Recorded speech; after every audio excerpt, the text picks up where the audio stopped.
All right, we are live. Welcome to another episode of 10 Horse Money YouTube channel on Tuesday night live. Got Andrew Nordbye back there. It's funny, we were just talking before we went live. I had a Jack's frozen pizza, and he actually had some Papa John, like some. That's right. I'm on my last piece. I like Casey's, man. It was Italian night. Casey's is my favorite. Yeah, same here. We got a Casey's right up the street. Wow. Every time we go back to Missouri, I have to stop and get at least a breakfast pizza, but the pepperoni is my favorite. Absolutely. Yeah, I think it's the cheese. I've been trying to analyze it to see what it is that I like so much It's about the it. plastic cheese. It kind of The pepperoni is really like flavorful too. I don't know. Yeah. My wife thinks it's way too greasy and she doesn't like it. It is pretty greasy, but that's what makes pizza pizza, you know. Yeah. We go to Sam's. Sometimes I take my kids over to Sam's on a Sunday and like kind of an after church grocery run, and Sam's has like a slice of pizza and a 32-ounce soda for $2.49. But you got a giant slice of pizza. It's a fifth of a 16-inch pizza. But you have to take somewhere between 12 and 14 napkins and just sponge the top of the pizza. Oh, and I'll put 2 napkins underneath it. It is so greasy. It's over the top greasy. Oh, it's good. Yeah, it's really good. You can get a hot dog and a drink for like $1.43 or $1.42. You don't have to be members to do that. Yeah, you just walk in. and Most people don't know that. You can just walk in off the street, and it's a great place if you're on a budget and you want to get filled up for. I mean, a lot of times I'll get two slices of pizza and a drink, and it's less than $5, and you can't even walk. And then you can get yogurt. You can get frozen yogurt for 99 cents after that if you're feeling really brave. Wow, and adventurous. Yeah. Maybe that's what your question should have been tonight. Was instead of 8-pound largemouth versus a 5-pound smallmouth, which would you rather catch? What's your favorite pizza? We'll do that. Or where can you get the best pizza deal? Yeah, exactly. Exactly. What do you think, Andrew? 8-pound largie or a 5-pound smallmouth? What would you rather? 8-pound largie. Yeah. If it was 6-pound smallmouth, that'd be That's tough. the threshold. 6 pound. Mm-hmm. Okay. For me. Yeah. How about you guys? I think I've caught one 8-pound. I've caught an 8-pound 4-ounce largemouth. That's my PB, and I've caught a 5. It's a giant 12 smallie. But I think I'd still take a 5-pound smallmouth just because where we're at. We're in the Midwest. We're in Cape Girardeau area. We don't see 5-pound smallmouth. We don't really see 8-pound largemouth. But if I lived up north, obviously I'd want the bigger largemouth. Yeah. If I lived where I'm at, or probably south. I mean, Pickwick's got 5-pound smallmouth too, though. But yeah, they have some giants. I got spoiled. I just had a trip in August to St. Clair, and we caught a few that were pushing 5 pounds on the smallie side, but we caught a lot of 3 and 4s. Yeah, that's fun. I've been to Mille Lacs, and that's where I caught my PB at, and you catch a lot of 4s up there, and we caught several 5s. I mentioned it'll Uncle Ron the other day when I saw him at the lake. I was like, we need to make a trip up there. I said, I want to catch my PB. I want to catch something like over 4 pounds. And he scoffs at me. He's like, you'll catch right. within the first hour. For 2 hours, you can catch a 4-pounder. I bet you. Especially going with him. Yeah. Wow. He's got some pretty good blue dots up there. He knows where to go. For me, 8-pound largemouth depends on what it's on. What would it have to be on to make it worthwhile? Oh, it would have to be on top. Drop shot? Have to be on top. A drop shot? That'd be insane. Top water. Yeah. I don't know. I don't guess it would matter too much. I've caught one that was pushing 8 on top. That's my biggest. It was here on Guntersville. On, the rivet toads. Yeah, oh, yeah. The mag rivet toads. Yeah. The bull toad. It was one of those. It was like thump, thump, thump, thump, thump, thump. And it was the first fall I moved down here, and I set the hook, and it was in the pads, and oh my gosh, got it. You're hooked for life. Massive. Yeah, the only fish I caught that evening. What do you? Well, hey, so what? We saw one. I saw one. Usually, my one fish is like a 12-incher. So. That day, we were fishing I guess it was the championship for USA Bassin, and we saw one that was. It's my story, so I'll tell you, it was a 10-pounder. Like she came completely out of the water, about 12 inches behind our frogs. Like we were on the front deck, just. So our frogs weren't far apart, and my partner, he's reeling his, and all of a sudden it just goes, woof, And we just both Wow. stopped and looked at each other like, what was that? Like, I looked at him and said, did he get it? He's like, no. Oh, that one was blind. Look at this. Tennessee Bassmaster is taking it to the next level. He said he's caught both 8-pound largemouth, but his favorite would be a 6-pound spotted bass. Mm. I think you got to go west for that, don't you? I think you do. You could pull one out around here on some Really? of these lakes, Okay. or like Lanier, Hartwell, or somewhere in the Carolinas. They got big spots. There's some big ones here. You could catch one in Alabama for sure. Smith has got some Tennessee. big spots, right? Yeah, it has some big ones, but not that many 5-pounders or 4 or 5-pounders. Few. I don't think I've caught a 4. I know I've caught over 3. I've weighed in 3s in a tournament before. I don't think I've broke 5. I've caught lots of pushing 5. Mm-hmm. It's a cool fish. Spotted bass are awesome. So you said you moved down there. Where did you move from? Missouri. So I'm from St. Joseph. Okay. Cool. Yeah. I went to college up in Maryville, Northwest. Gotcha. It's a Bearcat. Go Bearcats. That's right. So what lakes did you fish in Missouri? I was pretty far from the Ozarks and Table Rock. I fished them a few times. But Mazingo Lake, have you ever heard of that? I haven't. No.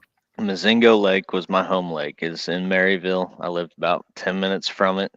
And I bought my first boat in college. Every chance I got, I was on that lake. It had standing timber. It had riprap. It had milfoil. Had grass all over it at certain times of the year. And I learned a lot fishing that lake. You could do a lot of different things. 1,100 acres. Okay. Huh. It's a small lake then. Was it horsepower restricted? No, we had 40 boat tournaments there. It'd cap at 50 boats. Wow. The fish pretty small when you I have would say 40 at that it definitely is. So we fish a lake in Southern Illinois that's 1,800 acres, and they cap us at 20. Yeah. And we're horsepower restricted at that. Wow. No, 40 mile an hour restricted. It's what they had. Okay. But nobody listened. Nobody got a ticket. Everybody flew 70. Except for me. I capped out at 43 back in those days. Would you have, a 150 or? A 90. A 90. On a 16.5 foot fiberglass bass tracker. It was a 1989. Okay. You missed that one, don't you? I caught my PB until last year out of it, a 963 on Chickamauga back in college. I towed that little thing everywhere. Mm-hmm. So you, in Missouri, you went to college and fished with the college club, right? Yeah. I was just going to ask, how long have you been into like fishing, tournament fishing, that kind of stuff? And when did it all start? I've been chasing it since I've been 3. I just watched it my whole life growing up, but family never had a boat. Dad never had a boat, but we had float tubes. And so we'd take our flippers and tubes with the tackle packs on the tubes. You guys know what those are? And we'd float all over and go to every pond, reservoir, local lake, and hit them all growing up. And we had a little John boat and access to a private lake. So we'd fish that too. But it was really in college when I started growing as a tournament angler. I fished my first tournament when I was 15, and I fished a handful before college, but we didn't have high school fishing. Yeah. That's like a big deal. We've talked about that, about some of those tournaments that are drawing like 400 boats, and now it's almost out of control. I mean, it's kind of crazy. Well, they're not limiting, like, it's not a qualification. It's just show up and fish, essentially. Is it like that on the Ozarks? I don't know. We're probably just as far from the Ozarks as you were. Yeah, we're actually about we're right on the Mississippi River, so we're in eastern Missouri, towards south St. Missouri. Louis. Yeah. So it's about what town did you say? Cape Girardeau is the bigger town. Oh yeah, you're in the Boo Hill. Yeah, it's got about 40,000 people here. Yep. So we're about 4+ hours away from Ozarks and Yeah. about 5 from Table Rock. Yeah. So So we you do were most like of it. me, got to move closer to a big lake, and we just came down here. I know, man. You nailed it. I've almost done that so many times. Springfield would probably be the area that I would move to. That if was I had our a chance. second choice for Mhm. sure. But Tennessee we love it Bassmaster down has a here. question. He says, "What boat do I see in the background, Andrew?" Any guesses? Well, I see Boatworks. I'm going with maybe Camus. Nailed it. Nailed it. I fished It's out a of Camus CX 21. 21 That's foot. exactly the boat I fished out of Saturday. Yeah. Yep. Nice. I like it. They're good. They're good riding platforms. It rides so well. Yeah, it Best fishes boat good. I've had. Mm-hmm. It's got good storage, which is important. Yeah, it's 21.8. It's just huge. Rides like a yacht. Yeah, we Handles those big waves. We needed every bit of that boat on Lake of the Ozarks Saturday. Yeah, I bet. That day 3 when we were there this year, they had a poker run on our final day in the tournament there. Got a little rough. A little sporty. Yeah, but no, it handled it great. I take my time. Yeah. Well, I think that comes from fishing out of smaller boats, though, right? Probably. Thanks, Mark. What's up? Yeah, the amount of, I mean, every time I go down, it doesn't matter how many times I've been to Lake of the Ozarks, the size of the boats and the size of the homes on that lake just blow me away. I mean, it's like, even if I fish like 4 days in a row there, when I go up on that day 4, I'm still looking at the homes and going, holy cow, look at the size of that house. It's just massive house. You want to find like a little one that you can buy and fix up. And yeah, exactly. Well, yeah, you find a little one down there to fix up, and your initial investment's going to be $500,000. Yeah. Right. Real estate lake lots down there. Mm-hmm. Same way here on Guntersville for a lake lot. How close to Guntersville are you? We're about 3 minutes. I got 5 boat ramps within 10 minutes. Oh, nice. So it's perfect. That's really tough, isn't it? I got 2 boat ramps closer than 5 minutes. About 3 and 5 minutes. Mm-hmm. So I can go out there and I can literally be sitting here, and if you started the timer right now, I would be taking off in the water if I wasn't waiting on anybody at the ramp in 10 minutes. Truck parked, everything. I'd be on pad in 10 minutes. I've timed That's what you need. I mean, that's what you need.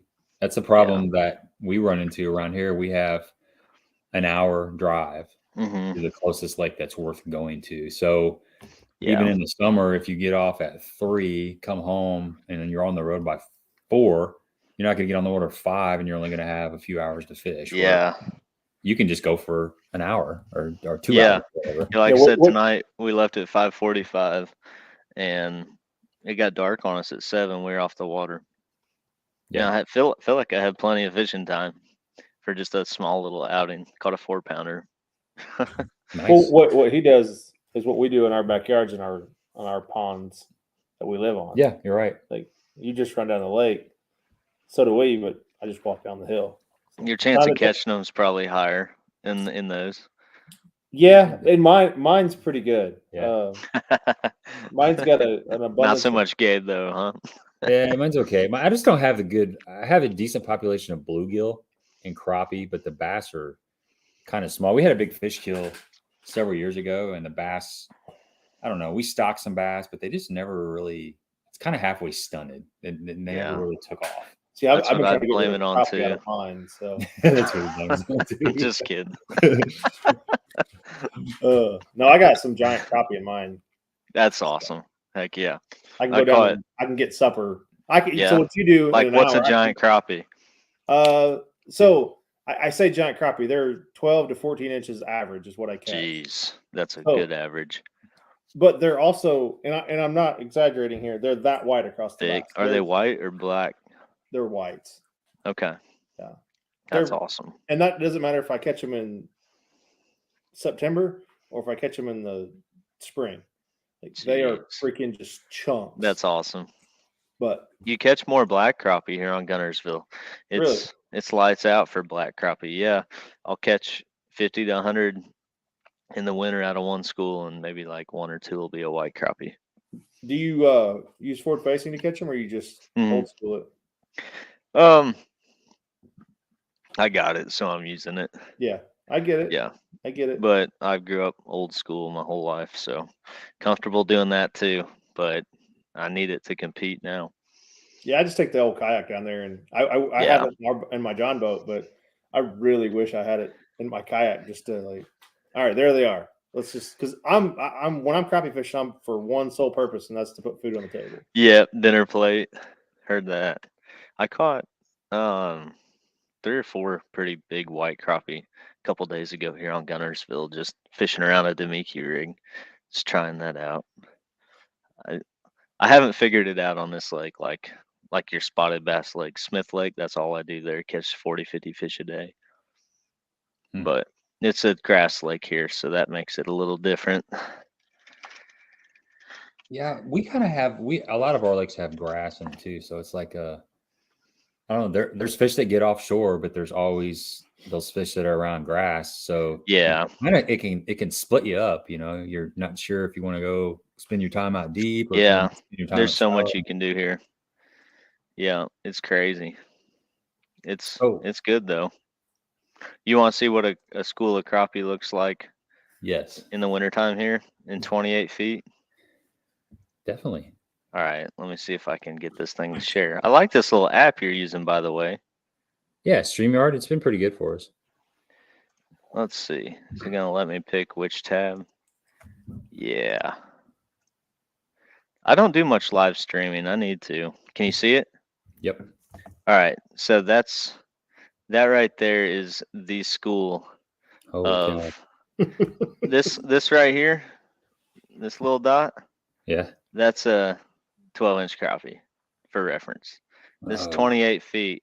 So from the bottom here in like 30 all the way up to 20, 19 feet, that's 10 foot just chock full of crappie. Jeez. And then you can watch my jig going down right here and look at them all just pull out of there. And boom, I missed him. But I got a jig and then a split shot to sink it down there. And can you guys see that? Oh yeah, yeah, I can see them. Look at them all just come up to it. Yeah. You put a little thump gel on there and they just inhale it. It's crazy. You always put that split shot on there? When I'm going down deep. Yeah, I put that split shot like 15 inches up. Catch so many crappie like that. It's so fun. Look at my screen right there. That's what a big school looks like. Yeah. And there's and they let you get right up in on that school right there. Yeah. It helps that they were in 28 foot of water too. Yeah. Oh yeah. You just get right on top of them. The current's rolling too, so they're on one little stump. You graph over 100 stumps and they'll be empty, and then one of them just has 1,000 sitting on it. It's crazy. Yeah. Did you catch them all day, or did you educate them? No, I caught 30 and left that day. Okay. That's the limit.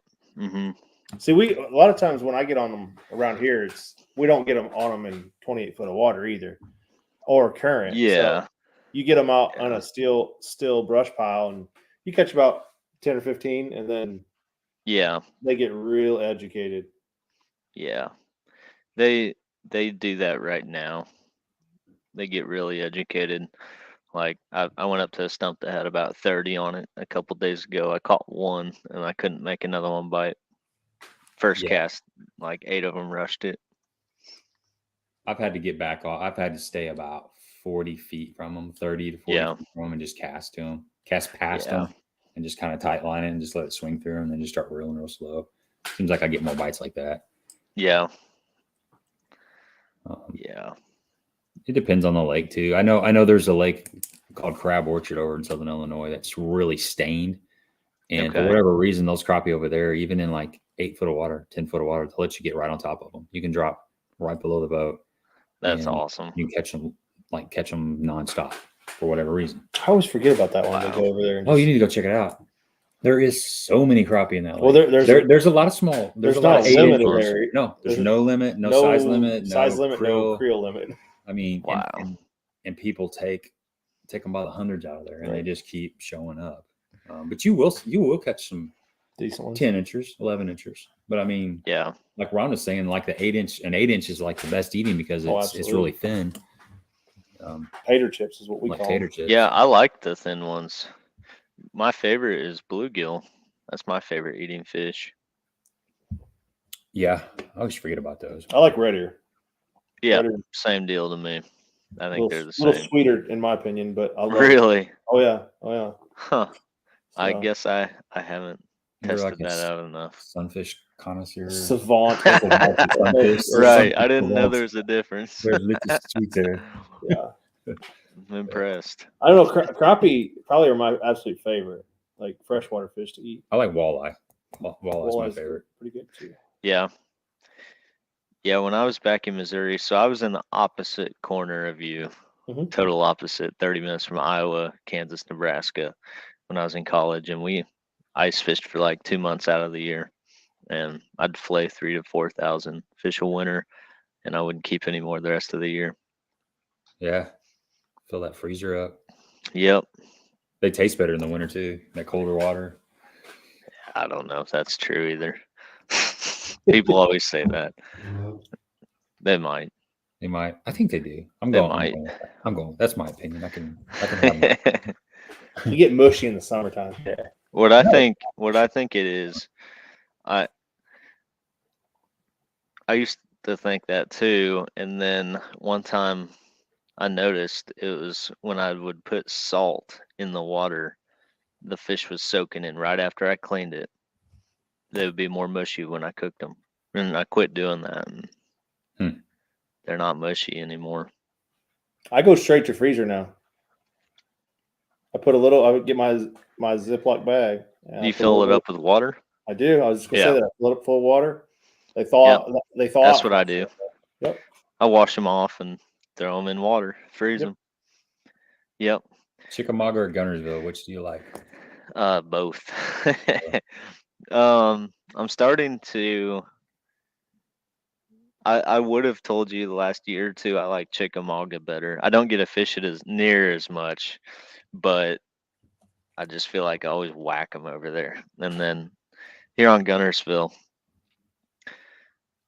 this past year, I would say I might call it my favorite lake now. It's been my 4th year here. It just changes so much. It can be really tough and stingy, but so can all lakes. Warmer weather for the wife. So we kind of just picked a spot, like 20 of your top 50 pros live in the area here. That's what I want to do with my life. That's what I feel called to do. So that's where we decided to come. Visited it and made an offer on a house that was low, and they accepted it, even though it had only been on the market 4 days. So we're like, we're doing it. That's awesome. Yeah, God just opened every door. So do you see Jay Lee or Swindle or any of the locals? You ever bumping into them at the boat ramps and stuff? Yeah, just a little bit. Jordan and Matt, not much. See him on the lake more than the ramps. Neighbors with Justin Lucas. He helped me move in the day we moved in down here 4 years ago. That's awesome. Super nice of him. They're awesome. Fish tournaments against Jordan Swindle a lot. His nephew Trey Swindle, Jacob Wall, a lot of other guys. See Chris Lane a decent amount. Chris and Cal Lane, Randy Howell, Laker Howell and I are travel partners for the Tackle Warehouse Invitationals. That's good, man. It's good to get down there right in the middle of all that. Yeah, it's really just, it's been awesome. I haven't like tried super hard to link up with them or anything. It's just kind of worked out. What in is the vicinity? Okay, talk a little bit about Guntersville. Like, the health of the fishery. I know you've been there for 4 years, which is enough to kind of get an idea of how the lake is fishing. Yeah, been through all the seasons and stuff. It's in good shape, or what's your thoughts on it? It's in really good shape. It's the best year I've seen it since I've been down here, and it seems to be what a lot of other people are saying too. You got more numbers than we've had and the size is bigger. You can just gauge it by like the evening tournaments. The year I moved here, 8 to 9 pounds for 3 fish was winning most of your evening tournaments, your 4-hour Tuesday, Thursday nighters, 8 or 9 pounds for 3, and you Wow. might have a shot at winning it. Last year, if you came in with 12 to 13, rare occasions might have 15. I won one of them with I think 11, but 12 or 13 for 3 fish last year, you're about to win it. And then this year it's taken over 15 for 3 fish to win like every single afternoon derby all summer almost. We had like 1580, Laker and I, we won one. We had 12, we got like 5th. We had 15 and a half and got 4th one time. Really? Just in like a 12-boat tournament for Holy 3 cow. fish. Yeah, it's insane. It's a really good year. So a lot of fish, a lot of numbers. It's healthy in the grass and out deep. So what's the predominant grass? Is there a mix of everything, or do you see like eelgrass is stronger than, coontail, milfoil, hydrilla? Yeah, there's a mix of everything. I really had to learn my grasses once I moved here. Yeah. But eelgrass covers probably 90% of the lake where there's grass. And beyond that, it's probably a toss-up between hydrilla, coontail, and milfoil. Some stargrass and other stuff, some padded areas, but mainly eelgrass. It's everywhere, floating and on the bottom. So what's that like to fish? Is it hard to get stuff through the eelgrass? It comes through it nice and easy, but when it's floating on top, you can't hardly fish a spot. If the wind's blowing the wrong way that day, Oh yeah. forget it. Can't even cast. It's like a dispersed mat just covering your area for a mile. Can't do much the at fish all. use it at all, like for cover if it's drifting around? I mean, is it Not thick enough to really. actually punch or? Some areas it is. I've heard of people catching them on a frog through it, but I never have. Haven't tried it too much. Normally in the summer, I'm out deep. I like that deep bite. Yeah.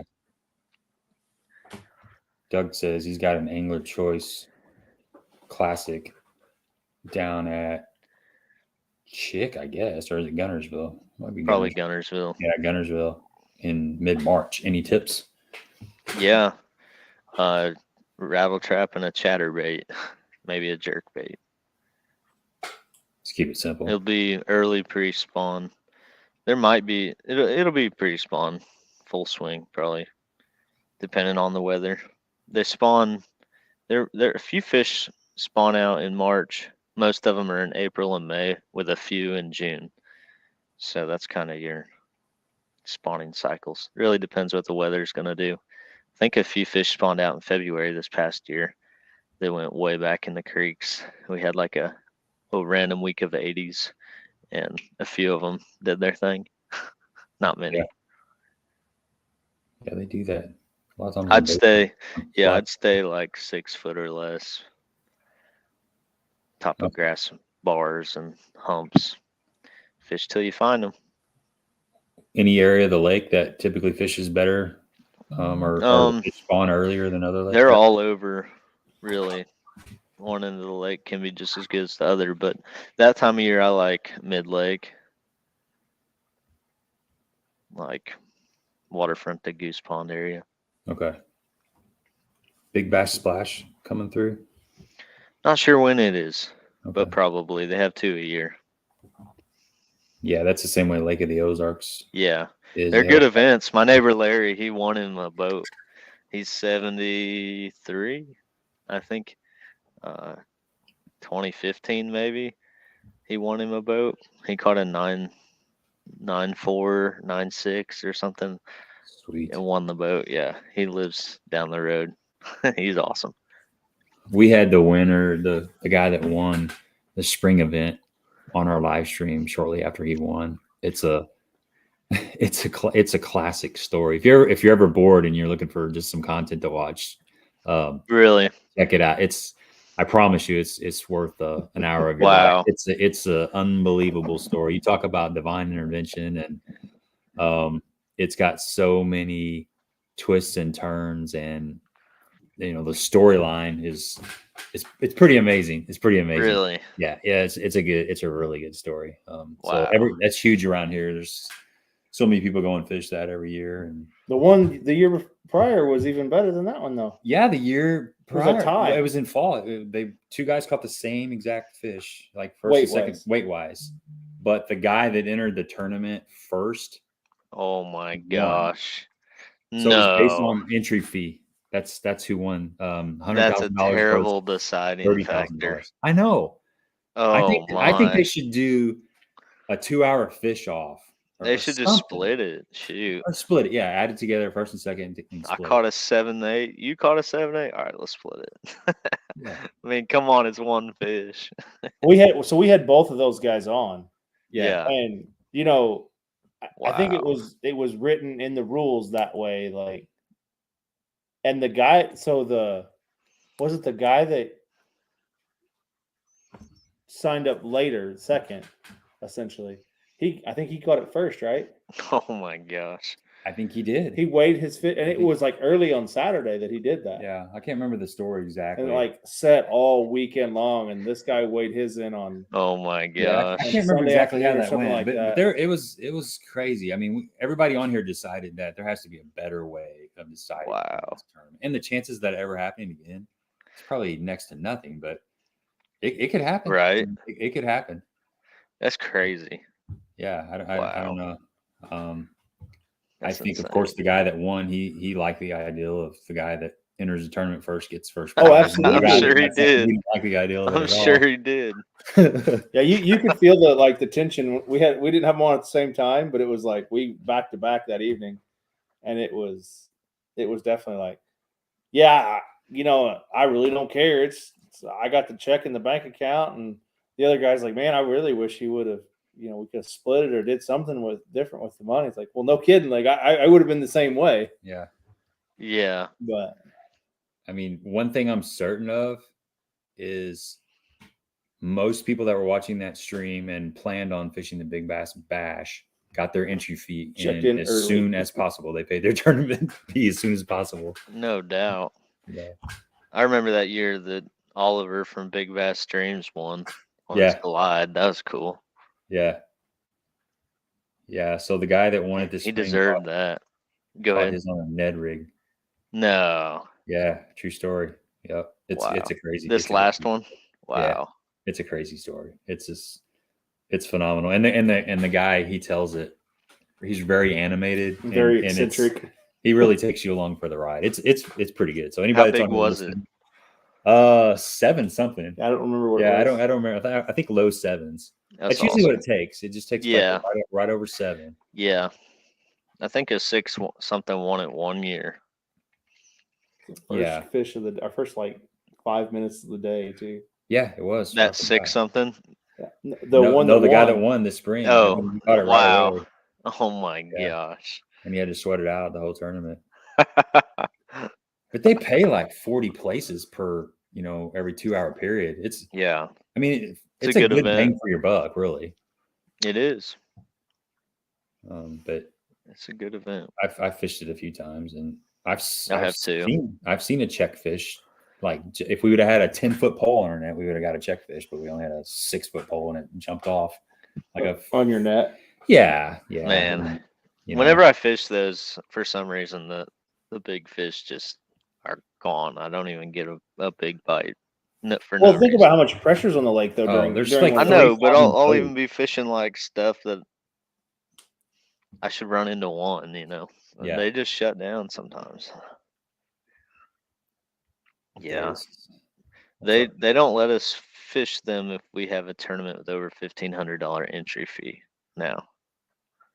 Okay. So we can't even go play around in I these think anymore. the Big Bass Bash is if you've won over, I think it's over $6,000 in tournament winnings for that year, you're not eligible to fish it. Yeah. 6 or 12. I think it's 6. Yeah. So that takes. Well, shoot. We No, we that's good typically though. have the Dion on right before that, and I Oh, think he had one nice. son that was eligible to fish last That year. would have been Peyton Yeah, because Peyton didn't fish a whole lot. You know, I mean, geez, Lawson just won. One son. Lawson won this weekend. Wow. Well, okay. So here's an interesting fact: in the BFL Super Tournament at Lake of the Ozarks last week, all three of the Hidmans were in the top 10. So Lawson won, Dion got 4th, and then Peyton got 10th. Wow. I That didn't kind of see tells that. you that they That's really know the cool. lake. It is cool. Really cool. It's cool to have all three fishing. You know, just to have. Can you imagine being your dad and both of your sons are fishing the tournament? But for all three of them to fish day 2 and finish in the top 10, right? Yeah, some blood, some history there. And then his that's awesome. His dad Guido was pretty incredible fisherman too. Absolutely. Yeah. So let's make an announcement real quick. Two announcements before we get going. First of all, we are going to be doing a giveaway tonight, and we got some new faces on there. So the way the giveaway works is sometime during the live stream, we're going to make a reference to Sasquatch. When you hear that magic word, guess a number between 1 and 200, and Andrew has given us a number. We've got it written down here. Whoever guesses that number is going to win a $25 gift card from Baitworks. And scrolling across the ticker there, if you have not been to Baitworks, haven't checked them out, they have an online store. Yeah, exactly. Check it out. You can use the we code. did not plan that. No, I love that backdrop, man. That's couldn't be any better. You can use the code THM10 to get you 10% off of your first order. And also wanted to make another announcement. There is the Warrior William tournament, Fishing for Warriors it's going out of Red Oak on Lake of the Ozarks, and that is October 13th and 14th. So the tournament is 14th. On the 14th, the dinner is on the 13th, and Dion Hidden is going to be a guest speaker the Friday night dinner.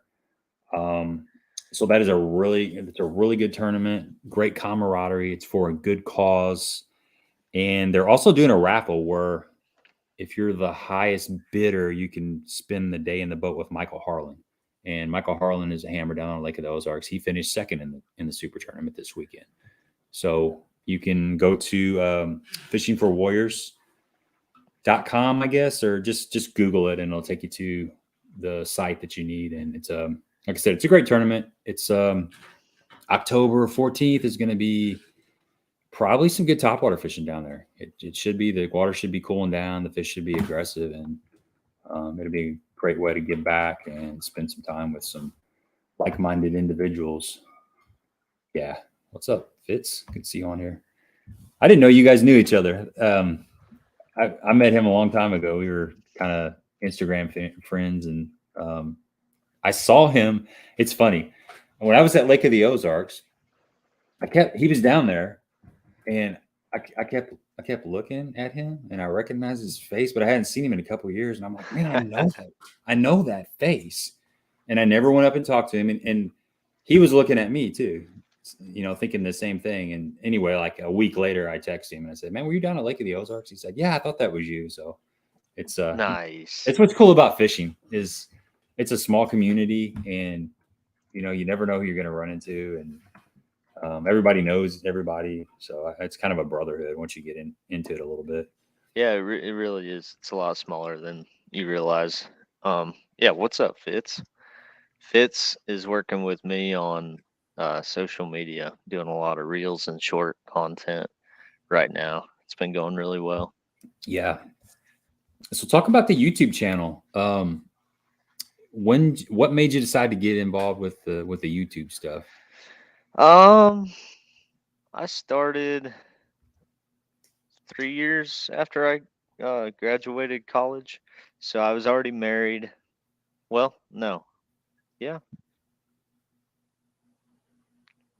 it was about 2 months after I got married, I started doing it, and I always say marriage is freeing, just to anybody. Just when it's in the Lord and you guys are working to pursue things for the Lord, your dreams, the passions He's given you, it's always freeing. But anyways, it's been freeing, and YouTube is one thing that's come from it. So I started YouTube back in January 2018. So it's been going on 6 years here, and I committed to doing 3 videos a week, and I did that pretty much the first 4 years, and still am. But I've tried changing stuff up to see if it would help, and it hasn't. But anyways, I got into YouTube fishing against Ben Milliken in tournaments. He'd come down from Nebraska and fish against us in the Mazinga Lake tournaments, and we knew each other a little bit. I took him out fishing, but really watched his channel kaboom from 0 to 70,000 subscribers in the first year. I was like, oh, I can do that. That's my passion too. And so I started doing it, and that's how I got into it. So Milliken, that's interesting. I didn't know that. I didn't know that Yep. you guys fished a lot of same tournaments. Yeah, we fished a few of the same ones back in the day. He fished for Nebraska and then graduated, and would come down and fish a lot of the Mazinga ones. Yeah, that algorithm and stuff in YouTube is just I don't know. I found, I mean, me personally, my channel's not as big as yours, but for me, it's more important about just doing kind of what I like, you know. I'm not making my money on YouTube. I'm a letter carrier. That's how I make my money. It when I retire sometime down the road, maybe if people are still watching and around and interested, Yeah. I'll expand it a little more. But I think it's I think the goal for me is just to do what feels right and just kind of stay true, and it'll grow like it's supposed to. And that's just Right. the way it is, That's how I am too. I'm not in it to get the next viral video out, and just gonna be me and film what I'm passionate about, and nothing against those trying to make a buck and do viral videos every video, or Walmart and challenges and Yeah, all exactly. that. That's just not me. So I'm pleased with how much it's grown, blessed, but I'm not doing it for that. Yeah. Either. What do you think there's a parallel between being out on the water and filming content? Say you're just out on the water by yourself and you've got the cameras rolling and you're trying to do maybe a technique specific video or just capture the day. Is there a parallel to that and tournament fishing? Do you feel like, because you're kind of both up against the clock. If you're out there trying to get content, you only have so much time on the water. Do you think there's some parallel between that and actual tournament? Do you ever get that feeling?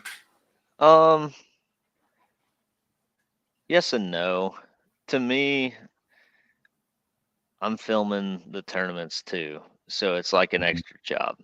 And I've done it all the way since I started doing the Costas, the FLW Costa Opens, the Pro Opens, which are now the Toyotas. I've filmed every single event from the start, and in doing so, I take the time out. I shut both cameras off at the exact same time so the audio matches up, so it's way easier to edit. And I've always said it's gonna be more valuable for me to put this video out than the few seconds I'm gonna lose every time when I cast. And it's always YouTube. I've always said YouTube pays me more than these Pro Opens. But there, as far as parallels, I don't know. The parallels would be the dedication, the effort it takes to get the job done, having the mindset to not quit, even when it's a grind, which if tournaments can be a grind, YouTube is a grind way more, because you can want to put way more videos out than you fish tournaments a year. But you just get in the routine, you get in the swing of it, you just do it and get used to it. But it's a lot more work than tournaments. Yeah, I agree. I think Yeah. the easiest video to actually do is a tournament video, because it is what it is. It's just you're going out, you're fishing the tournament, and whatever the result is the way it is. Versus say you want to film a video on, you want to shoot some footage on the new Strike King gravel dog or something. You know, you got this certain bait and you're going out there with intentions of catching fish on that certain bait. A lot of times they're not on that certain bait. And it may take you, I'm speaking for myself here, it may take you a couple hours of running different areas and different depth changes and different kinds of cover to figure out. It's like, okay, it doesn't matter where I'm going. They're just not on that bait. And you've only got a couple more hours left to try to get some kind of content. So there's, to me, the tournament video is the easiest because it's just a tournament video. Now it's always better if you catch a lot of fish and if you finish in the top 10 or at least you make the third day or whatever, but that's kind of on you, but you're just capturing the tournament. Yep.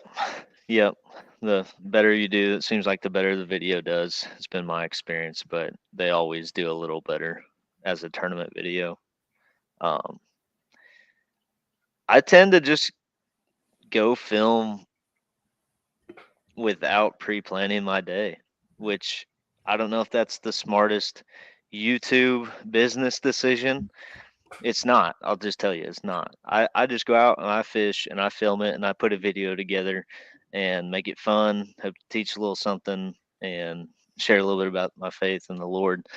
But the smart business man in me would, if I was going to do it right, I would pre-plan out all my videos like you're saying. Like, all right, I haven't done a video on the gravel dog crankbait. I need to go film a video, hit all the talking points on it, catch some fish on it.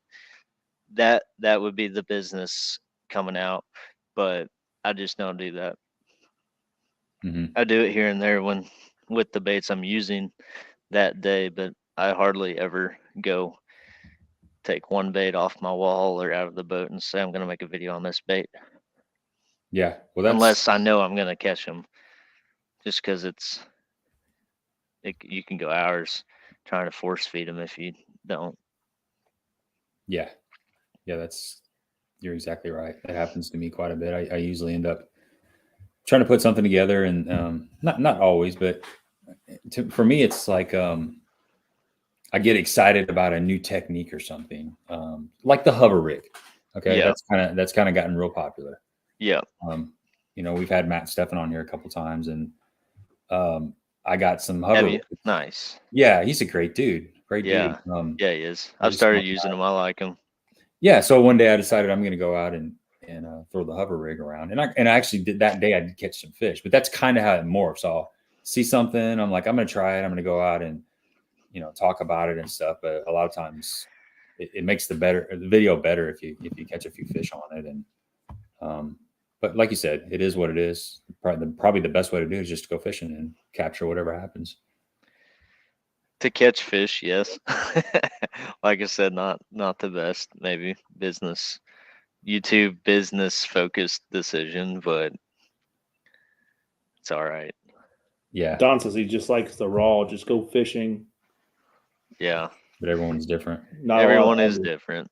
I'll get in there was one time of the year a couple of years ago, I just stopped and I looked at the videos I had scheduled to come out and the ones I'd posted, and I think like 8 or 10 videos in a row. I had to start coming up with creative titles because I did the same thing in all of them, same type of fishing.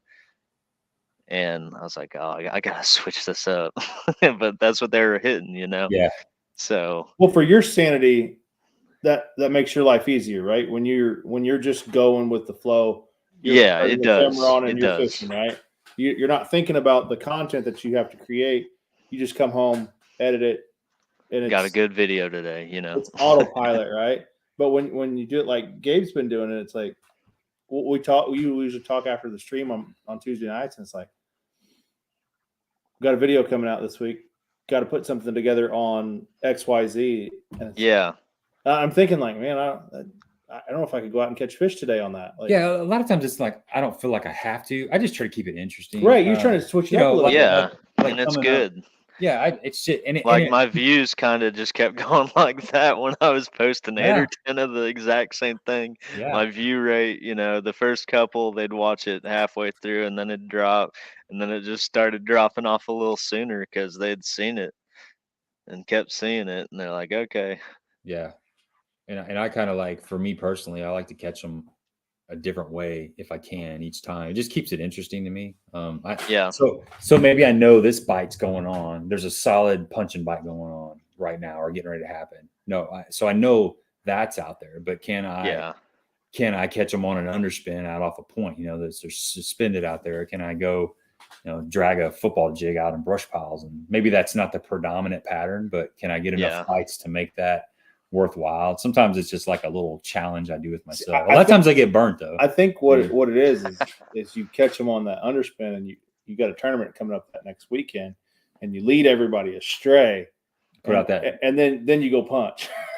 Yeah, put out that diversion video right before. That's right. Yeah. Yeah. Sounds like Baitworks has got the hover rig in stock. Yeah, I know he was nice. talking about got a bunch of those. Yeah, what's your favorite bait to put on the hover rig? I need to throw it more. I haven't fished it in the winter yet. So I started fishing it this spring and summer, and I was using a fluke on it. Yeah. How about you? I've been throwing like a Reactions Innovations, like a Sweet Beaver, like some kind of a beaver style bait. It really, really glides. Oh yeah. Yeah. You can do so many different baits on that thing. Yeah, you can basically put just about anything. You can put a big, like a jerky J is another good one that not many people talk about. It's kind of sneaky. Yeah, jerky J's are really good. Yeah, just kind of a straight tail swim bait. I guess it's a swim bait, but fluke style. Yeah. Bigger. Yep. Exactly. Yeah. I bet on the wall of fame there's one hanging up somewhere. A lot of the Mickey style baits I've been using, the Z2s. I've been using the Z2s a lot. I need to get some of those. I was actually looking for some of those at the bait shop down at Lake of the Ozarks. They're great. That's that elastic type stuff. Here's the same jig that I was leading day one on the Ozarks with. That old Strike King 3/8 ounce finesse football. Yeah. Same. Yeah. Is that the same color, black and blue, or brown and blue, or that was it was a green pumpkin with a few blue strands. Okay, that's a good little jig. That saved our butt at Kentucky Lake years ago. Yeah, so, nice. We went through probably 24 of them, but in a championship. But we were on a trap bite like leading up to it, and it was, gosh, that was back in 13, I guess. Yeah. That trap bite was all week leading up to that tournament. It was between a 4 and a 7 every cove that we pulled into. Wow. And we didn't burn them down. We caught them early on and just checked them. Wow. Daily. Like go into one cove. Okay, they're still here. They're still here. They're still here. That was before all the, forward facing and all that. I think we had a 9-inch Lowrance with side imaging, and we thought we were big stuff. We were just out of college, and they left. And fortunately, the first day of the tournament was like 13 hours. It was a championship. Holy cow! 13 hours. Gosh. 13 hours. Jeez, it's brutal. So it sounds brutal, but it helped us because we were in a 190 Skeeter with a 150 on it, and we made like an hour and a half run on Kentucky with like a 20-mile-an-hour wind. Oh my! Yeah, it was brutal. So we figured out a pattern like at 11:30 that day, and milked it, and then like put a limit together real quick and ran back. And we still had 8 hours to fish at 11:30. I know, because it was in the fall. Like we were almost done at dark. Jeez. And we had to go to the tackle store that night, grab a bunch of football jigs, ate some shady buffet that we probably shouldn't have ate at, and headed back to the house. So what's Stump Gel? That's the goods right there. Yeah. It's a scent that also has flake in it, and it's a chemical reaction to where it slowly fireworks the flakes off of your bait. Like scales off of a dying shad. Yeah, it's cool. Huh. Check that out. It's a new one to me. Yeah, I gave some to Fitz. He had some success stories. Yeah. Well, you guys aren't hiding it, that's for sure. So Yeah. Don asked what the deal with bait pop is. It's a copy that doesn't work, in my opinion. Yeah. I haven't tried either one of those. So does the thump gel help with forward facing? It doesn't. No, it doesn't reflect the sonar in any way. It helps you get more bites. Okay. Gotcha. Yeah. The bait pop's supposed to help you see your bait better, I guess. I've never tried either one, so I'm a believer in scent, though. I really think. Yeah. I was messaging somebody earlier tonight who said, "Have you ever heard of anybody putting scent on their buzzbait?" And he said they were fishing a buzzbait today, weren't getting bites, and they put, I don't know what kind of scent it was. Let's just say it was Bang or whatever. They sprayed their buzzbait down, and they started catching fish. And I was fishing with Grant from Baitworks Saturday, and we were talking about scent. We had a discussion about scent, and he puts scent on his glide baits. He feels that the fish are trailing it a lot. They're in close quarters, and that bait is leaving some kind of a scent trail behind it, and he feels like sometimes it makes the fish commit. So what's your go-to scent then? Man, I've used bait fuel, just putting the bait fuel in the bag and letting it soak. But I've usually my scent is like just a spike it marker. Okay. You know, I just like garlic, chartreuse. Yeah, just a garlic. I just pop a little bit of that on there. But I used to use the Bang, the aerosol Bang, just spray it on there. And I don't use it as much as I do. No, I take that back. I do most of the time. If I've got a green pumpkin soft plastic, I'm going to put that spike it pin on. Is that thump gel? Yeah. So that's the new chartreuse juice that's out. Let me go. Love it. Sometimes a little chartreuse is what I makes love the them names bite. of this stuff. And then this is what I use on all my swim baits. It's called crank gel. It's the thump gel, crank gel. So they have a pink one that's really good for crappie or smallmouth, and then they have like a dark green one that's called jig trailer that I throw on all my Senkos, jigs, everything. I've weighed in 3/7 in the past 10 months in tournaments on it. How long does it stay on the crankbaits? About 3 outings. Oh wow, that's too long. Yeah, it does really good. You still feel it on there. And does it still start coming like flaking off then? The flakes will have come off by then, but it's got so much stuff in it that it's got gel, it's got oil, and it's got flake, and I don't know how it does what it does. It's so cool. So does it have a smell to it, or is it like the bait fuel and it's kind of Yeah, it's got a soft garlic smell, but Monty says he didn't make the smell like too strong because he said just picture eating a clove of garlic. You don't want to burn their mouth. He's real big into scent. He fished on the pro circuit for a few years back in the day, Monty Knight, but he's the one who made this stuff. He made it back when he was in the pro circuit for bedding fish.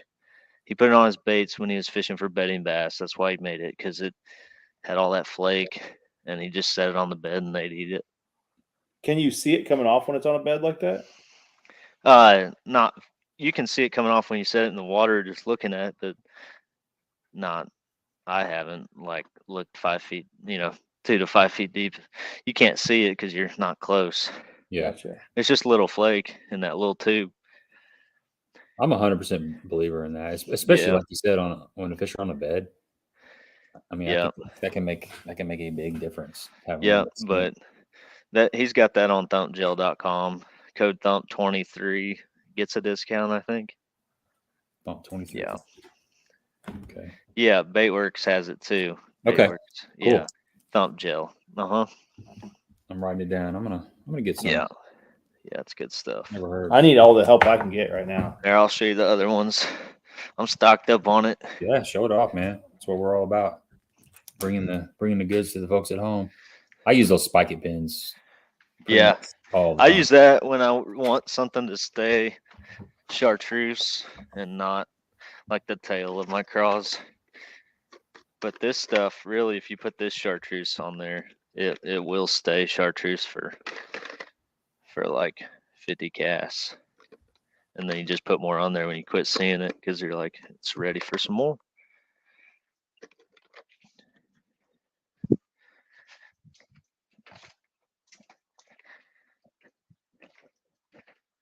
In the wrong code.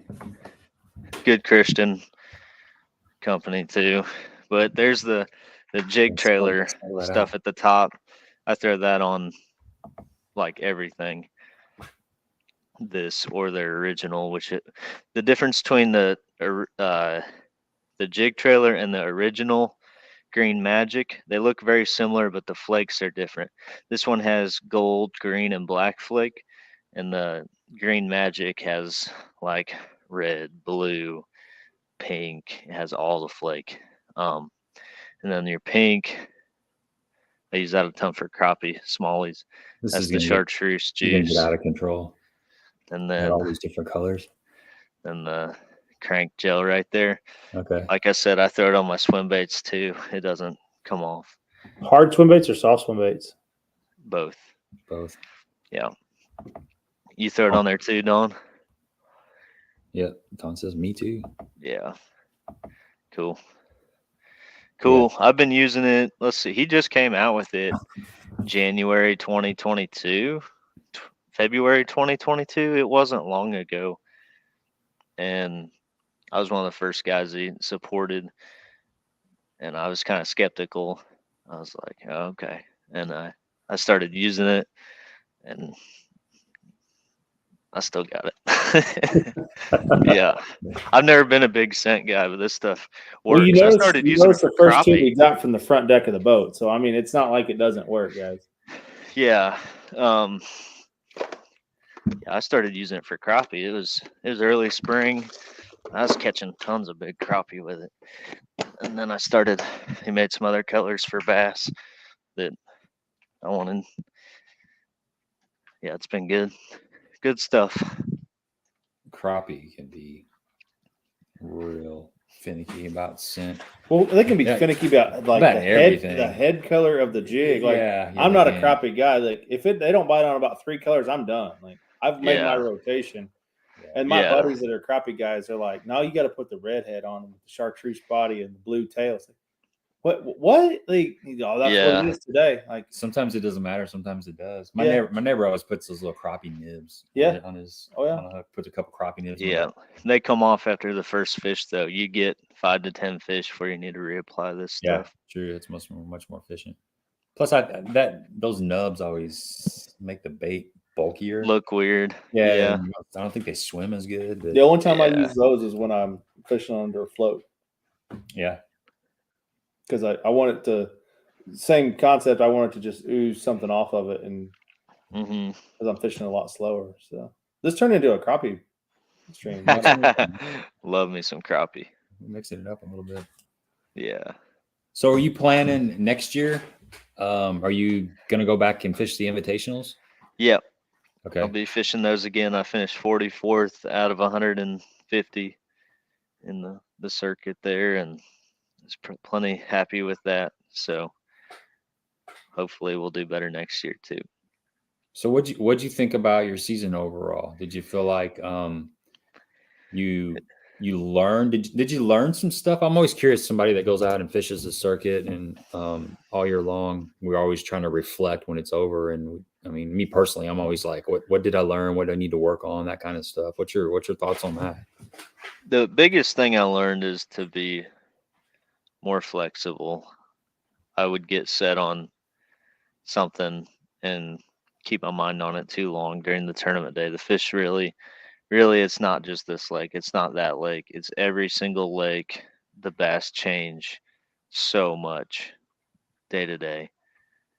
And what you wrecked them on in practice, even if it seems like it's going to be the most stable conditions, that they're going to change. And that's the biggest piece of advice, having the flexibility to, like you said, JB, figure them out like you did at Kentucky Lake that day. Put something together, make it happen. Don't get stuck.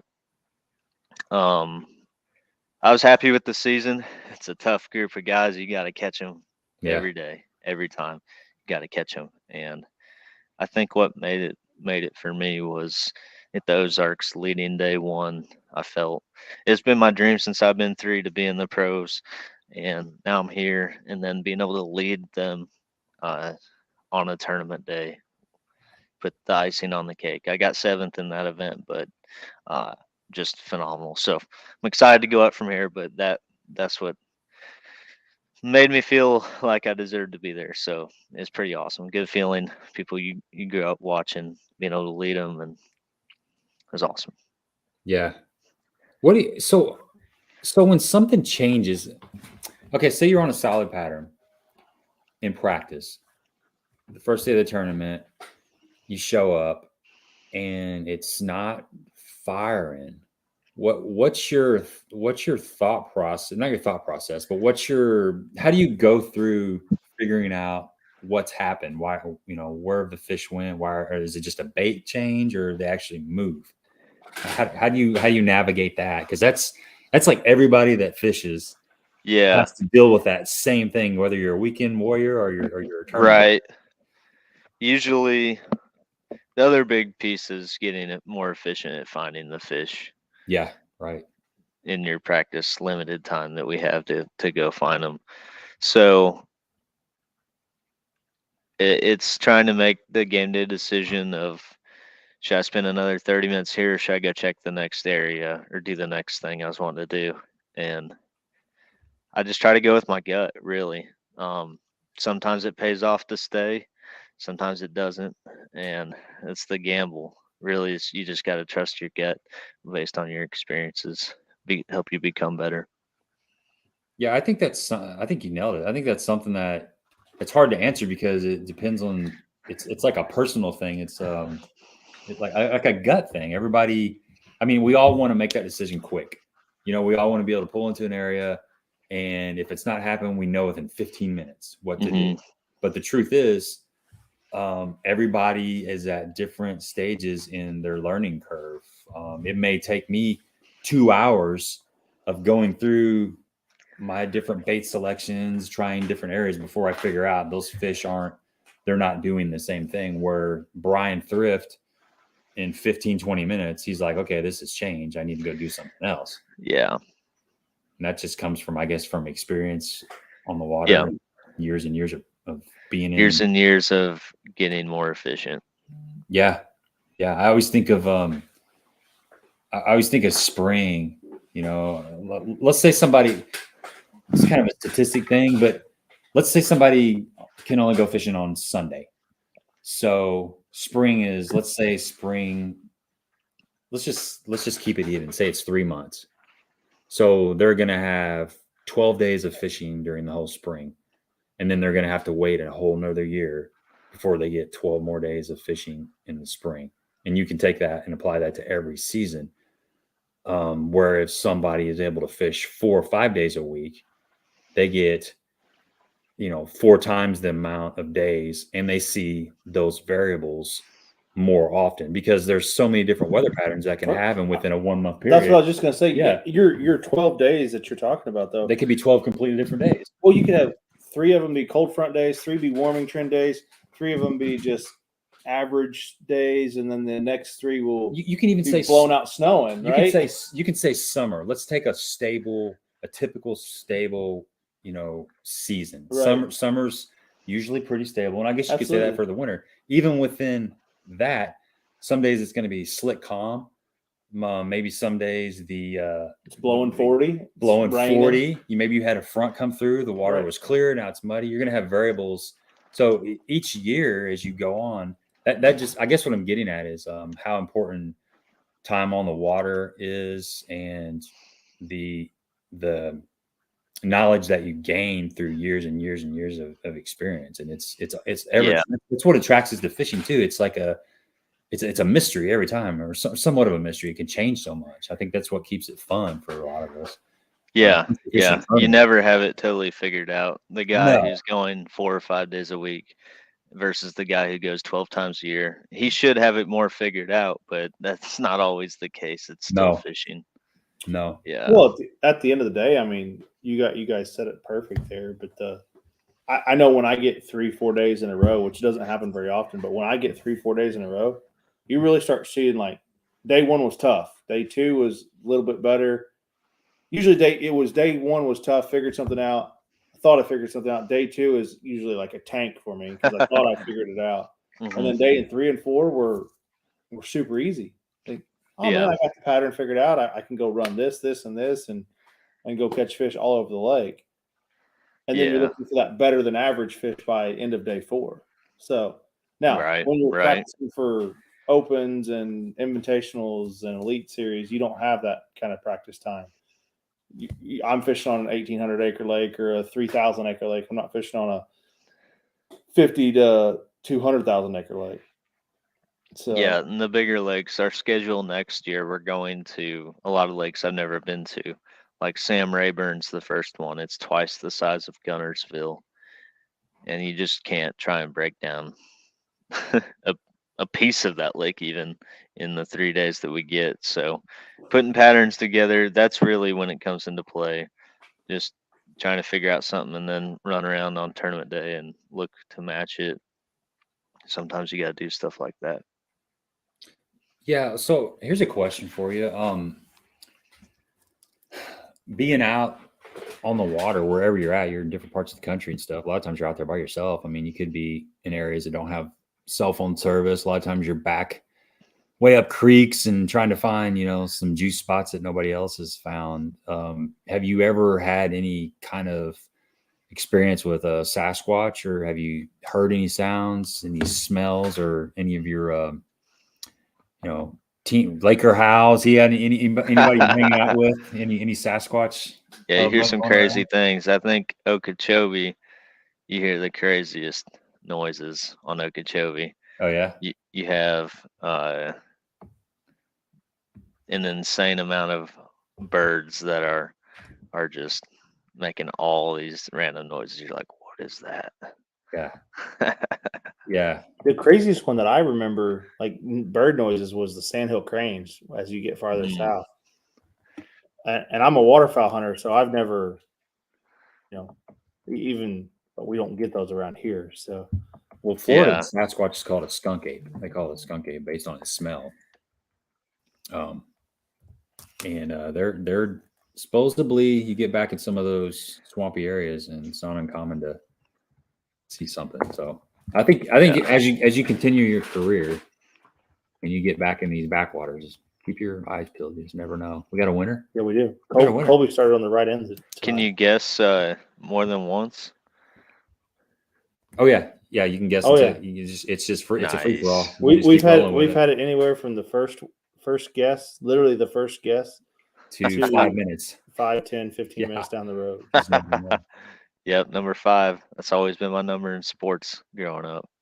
Number 5. So Kobe, send me your email at Gabe Montgomery Fishing, or 10 Horse Monty on Facebook, or 10 Horse Monty 6 on Instagram, and I will get your email over to Brian in the morning. He's typically, he'll send that to you sometime pretty soon. So congratulations. And if anybody on here that hasn't checked out Baitworks, go check them out. Code THM10, get you 10% off your first order. It's a great place. Yes.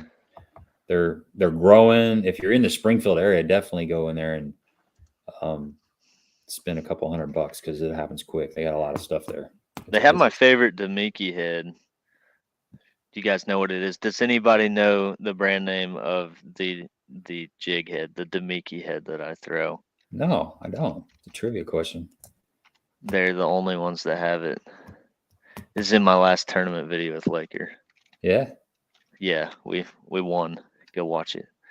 That's something, I don't know. I tried it a little bit around here. It's weird how it works good on certain lakes, and it's a little bit. It doesn't quite pop as well on other lakes.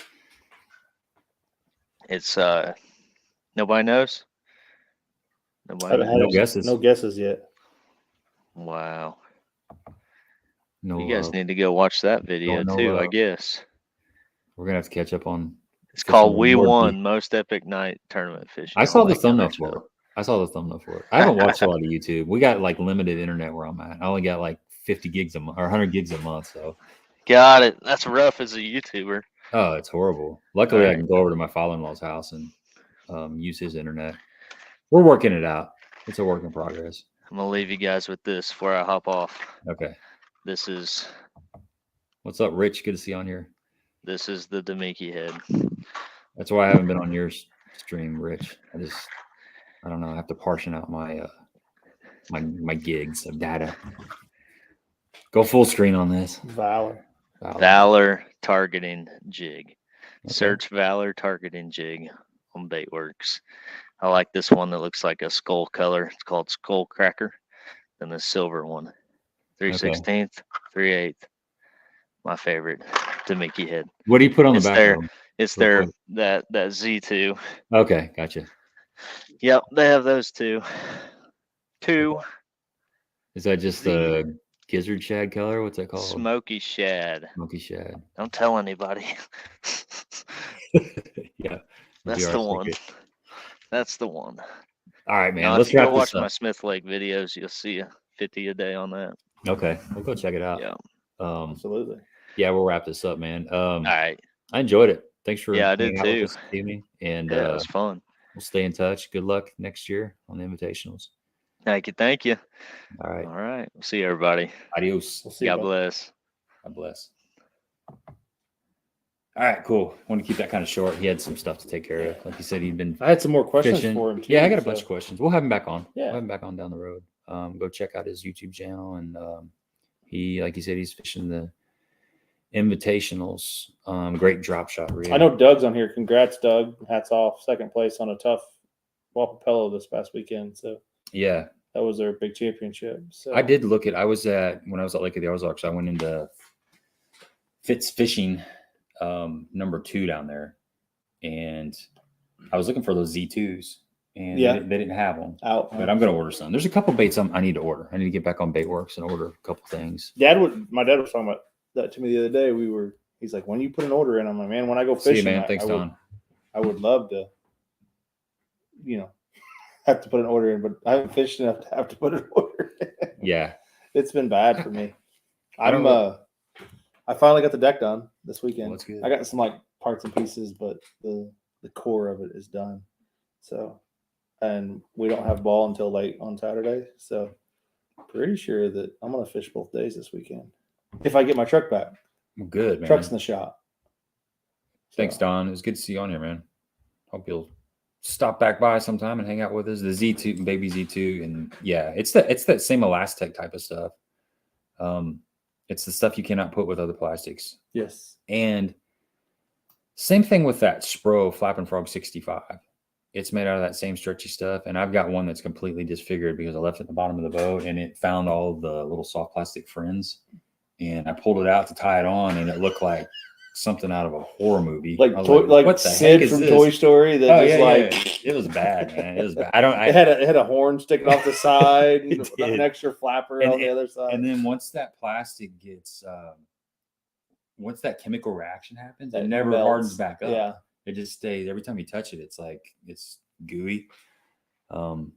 So anyway, yeah, I did the same thing, Rich. I've got a little. It's like a kid's crayon box or something, and I put all my Flapping Frogs. Does in it there. not eat that box? No, it won't eat the box. Remember At least some the of the one I old have. stuff, like the old boxes that your worms would eat? Yeah, Remember that yeah. back in the There'd day? be a little Like a ribbed mark where a ribbon tail worm set at. Yep. No, whatever I've put those Flapping Frogs in has been fine. I've got 4 or 5, but I get, sometimes you're in a hurry, you just take that frog off, you throw it on the floor, and then you forget about it. Oh, And I got a come away. whole pile of casualties laying on my floor. Yeah. I got to show you that new frog that I've been fishing. You That talked about last copper week. red baits, I think it's called. Mm-hmm. It's pretty sweet. I got to take it out and test it the other day. Hopefully I have a video sometime pretty soon. It's a cool little teased bait. it a little bit the other night. It's a cool bait. It's a pretty cool little bait. It just got a. It's like a walking / popping frog. Okay. It doesn't pop like a Spro popping frog or a Booyah popping pad crasher or whatever popping frog. It's not as violent. It spits a nice little finessey thing, and it walks really good. It's a really cool bait. The Dirty Rat was a color that I got some bites on the other day. And that's kind of like that brownish color, right? Yeah, it's black, but it's got some brown in it. You've always liked the brown frog. I don't know why. Yeah, exactly. Especially in the fall, black and brown. I think it's just, you can give me a black frog in the fall, and I'm happy. That brown frog is. I got about 3 frog colors, and none of those are white in the fall. I know you throw white a lot. I throw white in the dark. It seems to me, especially in the summertime, when it gets close to dark. Yeah, throw that white one. I throw a white one. Everybody thinks black. I cut the black off and I tie on a white. I've just caught a lot of fish, and I can see it really good when you're throwing it in the dark. Imagine putting that thump juice on there. Like, yeah, open mats, put it on the bottom, and it's let like it leach down through there. It's a good idea. I seriously just did have that conversation about a guy putting a scent on his buzzbait. Well, I mean, with a walking frog, I mean, not a buzz toad, but just a walking frog. I mean, you think it's going to sit there, and sometimes in the fall, like thump gel. Yeah, check it out. So how the bait works. Yeah, sometimes that frog's just sitting there for 10, 15 seconds. Mm-hmm. I mean, I've had some of my best days where you just sit there and watch it. The thing I think with scent is a couple things. One, it can help that fish commit. I mean, there's so many times, and we see it with forward-facing sonar. There's so many times where a fish comes up and looks at your bait. I mean, we didn't know. We assumed that was maybe happening before we could actually look at them with the technology. But now we know. We see that. That's been happening forever. Yeah, it's not like it just didn't happen. It just didn't all of a sudden start happening. It's the same thing's been going on. But we see that a lot. You can see fish sit there and look at it. Now, I think there's times where that fish will look at it, and if you don't have scent on there, he may move off. Power bait, max scent, that type of stuff, or the thump gel or bait fuel or whatever it is, spike it. There are times when I think, I don't know the number, I don't know the percentage, but let's just say it's 15% of the time. If you've got some sort of scent on your bait, that fish will commit. That 15% of the time, it's worth it. That's an extra couple bites a day. If it's 1 or 2%, it's worth it. Yeah, exactly.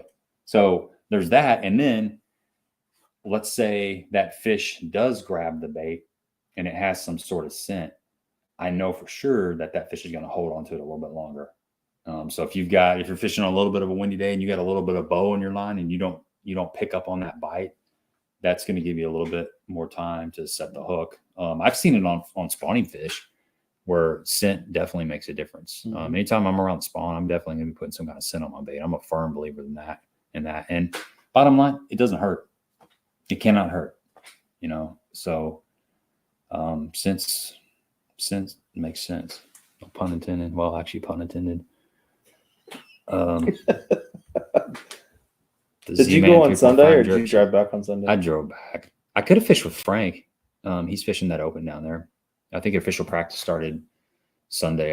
Is he on the pro side or the coast side? Yeah, he's on the pro side. Yeah, he fished. I think he fished 2 divisions, or maybe 1 division, the Centrals, I guess. Okay. Well, they're not Centrals anymore. It's like 1, 2, and 3 this year. Okay, but he's going to fish. He's going to fish all of them next year. All 9 next year? Yeah, he's going to fish EQs. Try to qualify? Yep. Cool.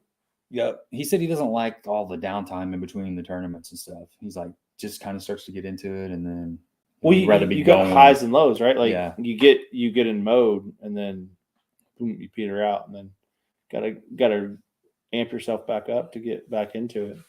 Dad and I were talking about Frank this past weekend. Like, hadn't heard much from him, but he doesn't have a lot of the socials, so I know he's trying to get better with that. Yeah, he's getting into it a little more. Yeah, I talked to him at the weigh-in there, and did he fish this weekend, or was he just no? Their practice started Sunday, so okay. Yeah, he's catching a few. I mean, the fishing down there was decent. I mean, I've been down there when it was tougher. I've been down there when it was better. It's what just did it typical. Take? It took think Lawson Hibden had 19 on day 1, and I think he had maybe 12 or 13 on day 2. So it got a lot tougher. I think Harlan was in, I can't remember what place he was in after day 1, but he dropped 16 pounds on day 2 and moved up to 2nd place. Okay. So it was tough. Day 1 was decent. Day 1 was, there was rain in the morning and it was overcast most of the day with a little bit of wind. So they were biting a little bit better. Mm-hmm. And then it kind of, there was wind on day 2, but it was bluebird. And it was tough for the fishing. Ooh, bluebird this time of the year is, and bluebird any time of year is tough, especially after a little bit of a front that pushed through. But there was a whopper plopper bite going on. Did you throw it at all? I threw it a little bit. It's hard to throw a plopper behind somebody out of the back of the boat. You just, especially when they're throwing a plopper in front of the boat. Yeah. It's kind of useless. Counterproductive. Yeah, I caught all my fish on a tube. That stupid tube, that Crock Gator tube. And that's what I weighed in my fish on. Guy was fishing with, great guy. We had fun. We had really good conversation. He works at Bait Works, which was kind of cool. So we got to talk about the industry a little bit. And he was flipping a brush hog a lot, throwing that whopper plopper a little bit. You guys fishing docks? Yeah, mainly docks. It's hard not to go down there and fish docks, though, isn't it? Yeah, but they're not on every dock. It's got more to do with the bank or where the docks are at. Absolutely. Yeah. But you're around docks. You have a target, at least you. And a lot of the fish were in the backs of the docks. It's usually the backs of the docks are better because half the people aren't going to take the time to go back there. People that know will take the time to go back there. And then you got to make a really good cast. You got to be a decent skipper and decent pitcher and flipper to get underneath those cables. I got a lot of footage, but we had some crazy stuff happen that day. Oh, really? Some crazy stuff happened. I'll share one thing with you. This is all going to be on the video. I might start the video out with we had like 3 crazy things. The one thing was one of the top 10 most craziest things I've ever been in the boat with that happened. It was just hilarious. But we had my second keeper. He had his nose around the back of the boat, and he's making there's some laydowns underneath these cables, and he fished it pretty good. And he's like, "Go ahead and cast up in here." So I kind of cast the best I could, and didn't get a bite. So I kind of reached over towards the middle of the boat and made a cast on the back of the boat and went over a cable and skipped maybe once, and then there was some brush back there. Well, you really weren't feeling a bite. Your line was just moving off. That's kind of how the bite was. So the fish were suspended and they were, sucking in your bait on the fall. But my line just starts moving off. I threw that tube in there, and I'm kind of like to the side here, and I set, and I've got this fish, and he's on the other side of the cable. Well, Grant tries to get the nose of his boat over towards the cable. There's 2 cables. I'm over one. Actually, I'm over both, but the bait, the fish is almost pinned up against the inside one, the one that's closer to the walkway. But that doesn't really matter because he can't get the nose of his boat around because it's wedged in between like a brush pile. And this fish is going back and forth down this cable. And these are still cables.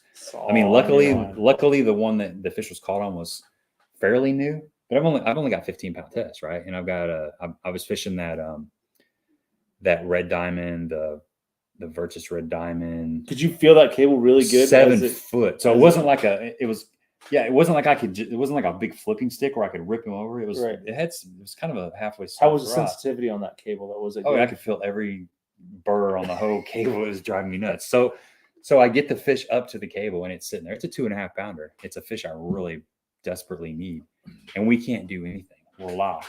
So he's got the net, and I'm holding this fish, and it's halfway out of the water, and it's doing the head thing. It's doing that thing, and I'm like, oh my God, I'm gonna lose this fish. Well, he gets loose. Well, there's another cable. So the fish is over this cable. There's this cable right here, and the boat's over here. So we're trying to it's a cluster. It's all on video too, right? It's all on video. We finally get over to the cable, reaches out underneath the cable, and the fish comes in, and I push my button and we pull it in the boat. I got the fish. But this is like a minute or so ordeal, which is a long time. Right. And I don't know how that fish didn't come off. If it would have been a 5-pounder, it definitely came off. Did you retie after that? I definitely retie. I pulled about 10 to 15 yards of line off. Okay. Yeah, okay. It was shredded. It was bad. But Hey, you got it was fun. And there's some other crazy stuff that happened. Gabe the cable guy. That's funny. Yeah, that place, man. You talk about Was it so? Did you throw across it on purpose, or was it just a? It's the only cast I had. Okay. You know, you kind of get you find yourself making desperate casts. Well, and at that point, it's like I couldn't skip. There's no way I could skip because there was too much of the boat in front of me. Right. I just had to kind of like reach and kind of cast over there. At that point, it's like if you get a bite, you figure it out later, right? Yeah, exactly. You got to get a bite. You got to get the bait in the water and then figure the rest out of it later. Yeah. Because just as well as he bid, there could have been. There's probably 10 casts that you made, 20 casts that you made that day that you made the same over a cable, something like that you didn't get bid on. Right. So you got to take the chance. If you never take the chance, you never. I mean, if it's a 7-pounder and he comes up and he starts thrashing and you lose him, you're like, oh my god, it's a heartbreak. But it was a 2.5-pounder and you got him in. So if you don't make the cast, you don't get the bite, and that's just the way it is. And you are going to lose some fish. My very first fish that I set the hook on, I was just throwing that little pig jig. I set the hook. Man, I set the hook. It was your kind of hook set. I reeled down. And I moved that. I let him have it. Whack, and it was a vertical. You know, I have a tendency to set to the side a little bit. I've been working on that, and I got pretty vertical on the hook set, and I moved my rod. Did probably you jump a little bit. I did, man. I was kind of mad at him because I've been missing some fish on my hook set, and that fish came up and jumped, and he came off, and it was a keeper right off the bat. And you're in the back of your head, you're like, I'm just gonna catch 6 or 7 keepers, and that ain't even gonna matter. Still early. Well, yeah, I ain't gonna run the story. I don't want to. Spoiler alert. That happens, right? Though, like, especially with that stupid tube that you're throwing. Mm-hmm. That's I always did better after I've missed 2 fish. I've got hung up 3 or 4 times with that tube, and the tubes wore out. You know, it was always better to have a blown out tube. The head's all mangled. There's no nose left on it. You've thrown it in the rocks for an hour. That's if you can give me that, if you can create that tube, that's the one that I'll fish. You're exactly right. Because I don't want the brand new one. Mm-hmm. And you typically, what I would do is I'd run that hook in and out. You always wanted a little bit of teeth mark on it just to help break it up. Well, another thing that happens with those tubes is there's a color change that happens after you fish them a little bit, after you catch a few fish. They kind of get or not opaque, but it gets more dull. Matte. It gets matted. It gets a matte color to them. Like I was throwing the Crock Gator flipping tube in that peanut butter and PBJ color. It's kind of green pumpkin, but it's got some kind of purple, I guess, on the tentacles on the inside, the inner wall. And I kept thinking that I was going to get hung up because I caught a couple fish on it. And, you know, you can text pose it and then you kind of twist it a little bit, text pose it, but you can only go so far to the side to where it starts twisting the tube. So anyway, it was in the head kind of got walled out. So it was time to change. The new tube was totally different color. Yeah. Same pack, but it was just brand new looking. You know, it's almost like if you could take sandpaper or something I think if you stretch it, I know if you stretch it and get some of the salt out, that does help. I haven't tried that stupid tube crawl. Mm-hmm. No, I haven't. Maybe I should check it out. I just have a lot of confidence in that tube. You know, it's kind of like we talked about the hover rig. That stupid tube's not too much different than a hover rig. It definitely has that same kind of action. A little bit heavier, but it's got a similar. It's closer to that than if you Texas rig. It's got the gliding, and when it gets to the bottom, you're floating it. You're not. And even if you do rip it up off the bottom, it just kind of meanders down there. It's not like a Texas rig, even a 1/4 ounce Texas rig or lighter. It's not. It's not the same motion that they're used to seeing. Yeah, it's just got a different. It's more of a horizontal type fall or 45-degree fall. Texas rig wants to pull it, vertical. That stupid tube's kind of got this angle, and it kind of does. Just don't throw it in grass because it's horrid in grass. Yeah, that line tie's not good in grass. Yeah, Fitz, man. Something about losing a fish. It's like, I don't know. It chews on you. I mean, after that tournament, usually right after the tournament, I'm not too disappointed. But then on the drive home, and this doesn't matter. This could be, I could have finished 5th or 2nd or whatever, and I still have the same kind of feelings on the way home. I think part of it is you're anticipating a tournament. You're a couple weeks out from the tournament. You're packing. You're taking off of work, and you're really looking forward to it. And then you fish the tournament, and then there's a letdown. It's over with, and you're going home and you're going back to the grind of work. Especially when you fished it. I think the difference is a 2-day versus a 1-day. Yeah, true. Like 2-day tournament, you're going to it, and your goal is to make day 2. No matter if you made it by the skin of your teeth or if you're in first place. Like the goal is to make day 2. When you're fishing a single day, it's like, it didn't matter if I finished first or finished last. I'm still going home at the end of the day. I know that doesn't sound the best, but you have more anticipation about spending one more day there. Yeah. And I'd rather miss the day 2 cut by 3 pounds or 4 pounds than a couple ounces. Than it to be really close, maybe. I don't know what you guys, especially if you had to fish on. That hurts even more. But there's a lot of people that had that fish on too. Well, there's a person that didn't make the cut by 1 ounce. Yep. You've been there like 3 ounces. Yeah. Yeah. I don't know what I was listening to today. I don't know. It was an old one. I'm so far behind on my podcast. Rich, I foresee you're going to make day 2. Nothing to worry about. But they were talking about, you got this. You were talking about let's go missing days throughout a full season. Like you fish the Invitationals, you fish the Elite Series, you fish the Pro Circuit, whatever tour that you fish, but you can go back and even if it's a single day tournament, I missed it because I lost this fish. But there was 200 guys in that tournament. How many guys had the same outcome, right? See, I was right. I knew he was going to fish 2. He said he fishes both days regardless. I knew you were going to fish 2 days. You had Frank? You had inside information. Welcome. We're just kind of ranting. Good to have you on here. I'm sorry. No, you're good. You're good. But like you said, everybody has that. Yeah, I lost a fish, or I had that fish on, or so. Yeah, you missed the cut, or you missed the check, or you missed whatever your goal was. There was 40 other guys behind you that did the exact same thing. Yep, exactly. And that's why it's fishing, not catching. That's why we continue to play the game and continue to go back and try to beat this game that you're never going to win. Like you'll win a tournament, but you're never going to win the day. Yeah. Like what's winning the day? Yeah. There's some of those bites or some of those lost fish that are kind of out of your control. Maybe we talked about skipping up under like that fish that I got in the boat. It could have easily got off. It's hung up on a cable. You skip way back up underneath a boat slip and you're on the backside of a pole and you get a bite and it gets wrapped around. That you lose that fish. It's a bummer.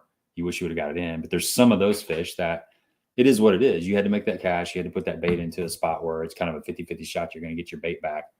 But it's the ones where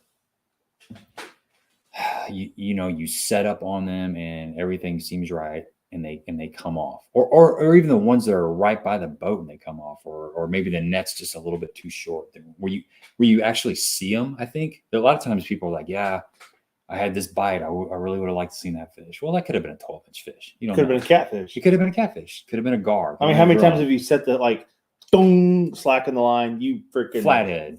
You jack them and you get and it pops. It could have been a gar. It could have been a catfish. It could have been a 7-pound largemouth. Could have been a carp. You could have been run across the back of a carp and it feels like a bite. Yeah. But when you see that fish and that was a 3-pound fish, that hurts a little bit more. It gets people more personal. But like you said, it's just Rich. Fishing, is that the new one or the old one? He's fishing them old ones, man. He's got a stash of old ones. Fishing with fish. I agree. 30-pound day would be a win unless you're on Falcon, Almastad, Ford, OH Ivy, some of those big bass lakes down south. I mean, is it a win? It's a win for me. Absolutely. Throwing the salsa. You remember Menendez last week was talking about the heydays of, was it Amistad or Falcon? It was Falcon. Was that him? Who was that? It was where he said he came in with 30-something pounds and didn't even sniff a check. It took I can't remember what it was, mid-30s. Could you imagine walking across the stage with a dirty 30? With your chest pumped out, looking bad? Yeah. I got this. And they're like, Go sit down. Gabe Montgomery, 32 pounds. All right, next up we got. You don't even get to talk about him. Yeah. I don't get to hold him up. It's got you sitting in 23rd place. Like, what? I said 32 pounds. I had 23. Right. Yeah, there's some of those lakes just. Now, like if I catch 30 on our home lake, you better guarantee like I'm going to be walking around with a couple days with my chest pumped out. Oh yeah, they're in there. It's just lining them all up. Yeah, it's a lot harder now than it was 5 or 6 years ago to catch 30. I think you got to have the right day. You got the right day, and you got to exactly. Weather, I think you got to be throwing the right thing on the right day. Weather is going to be dependent completely on if you're going to do it. And I almost like I would love to do it myself, but it's almost one of those like you gotta have. You think it's a team effort? Yeah, I think so. Mm-hmm. Yeah, you can catch 3 of the right ones, but putting that 4th and 5th one together. Yeah. Because usually it's you figured the pattern out and you're going to go run it all day, and you just have to run into them and putting 2 guys in. There's a big difference. I mean, this is obvious, but there's a big difference in 25 and 30. And 25 is a huge bag. Absolutely. But to get those, to put that extra pound on all those fish. Well, and think about like what? Because we're not going to go like an 8 and a 7. No, you're going to go. We're going to go 6 if we're lucky. You know, it's like high fives. You might get a 7 in there, maybe, and then you might get a mid 6. But then you got to have a bunch of high fives. Right. That's just the fish that we fish for around here. It's not like Rayburn or something where you can bust a 9-pounder or something. Mm-hmm. They're going to be cookie cutter. You're just going to be a couple ounces that's going to put you over that dirty 30, most likely. Darius, I remember this was back when we were fishing BFLs that's awesome at Kentucky, and this is the grass days. It was Tom O'Brien that was telling us this? Yeah, the Air Force. He caught 2 10s in the same tournament and lost. Put that in perspective. He had 2 over 10 in the live well and didn't win. That place was fun. That's good to hear that 29-pound bag. I mean, I was impressed when Menendez was on here and he said he caught 25 off the ledge. And they were all largies too. Yeah, that's impressive. That's good. That's nothing but good news. Well, I tell you what, Walpello, I mean, they pump out 30-pound bags every year, and it took like it's been tougher this year. 23 pounds to win. It all depends on the lake levels, floods, all that. Kincaid was it pumped out a good bag, 23-pound a couple weeks ago. Yeah, there's some good fish being caught right now. Pretty sure I know how they're catching them. Just gotta get over there and do it.